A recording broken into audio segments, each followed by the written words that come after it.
This week's yin practice, we are going to dive deeper into the lungs, the area around the chest, and also in Chinese medicine, we're going to touch upon the meridians related to the lungs.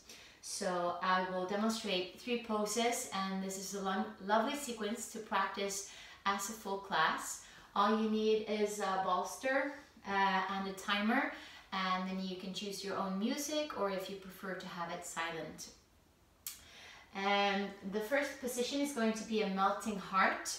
It's also called a puppy pose, and the focus is going to be around the chest. So you're going to start on all fours and then walking your hands forward, feeling for releasing your forehead down to the floor. Elbows as well, and relax.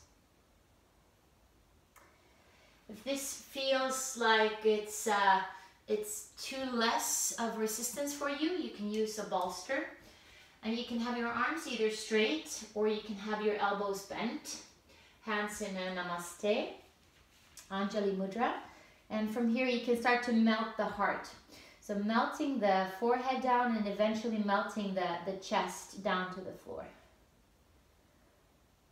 Hands further back or further forward in front of you.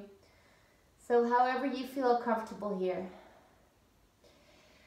When I find that a lot of students say that they don't feel so much around their chest, but rather maybe in their shoulder joint or in their low back. So if you feel it in the low back, try to do a little scoop so you activate the belly and the buttocks, the glutes, so that you resist in the low back. So not too much arch in the low back, resist the low back and find the melting around the heart. And also if you feel that it would be a negative pain in the shoulder joint, often I find that people have their elbows too wide, and so you get like a negative angle in the shoulders. So it's better to have them shoulder width apart. So you could put a strap or a belt to prevent your elbows from going out to the side. And that's the first position, puppy or melting heart. And the next one I'm going to show you is a variation of a dog, a down dog.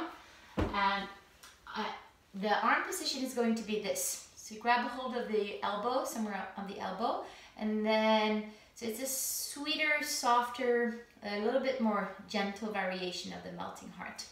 You can do it the same style without the bolster, so straight onto the floor.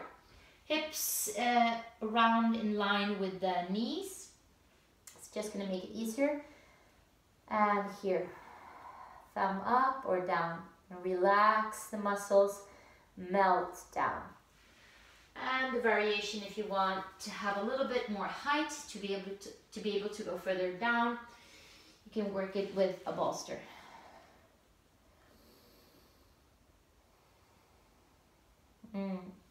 So this pose has a right and left side, so you do between 3 to 10 minutes on the right side, and then you do 3 to 10 minutes on the left side.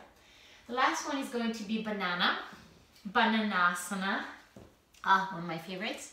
And I'm going to show it here with a bolster. So it adds a little bit of the chest opening.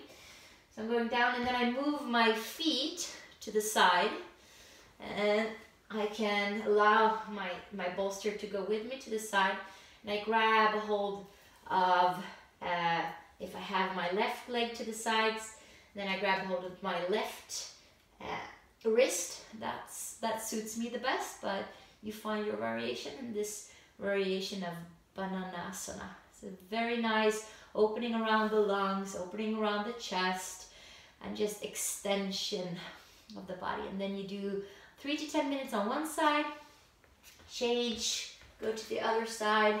I like to change my grip and going into the opposite direction. Looking for a sweet, soft opening on the side body. If it's too much on your arms, you can do something like cactus arms, or just arms down wherever you feel comfortable, and focus on the torso and the hip area instead. And of course, you can also do this lying on the floor without the bolster. You do right side and left side.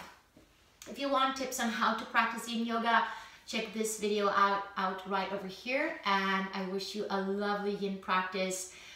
It's December here in Sweden, and it's the perfect month for Yin, adding Yin, this grounding, calming, nurturing practice, so that you can then dance your ass off for all the Christmas festivities. Okay, I see you soon again. Ciao. Namaste.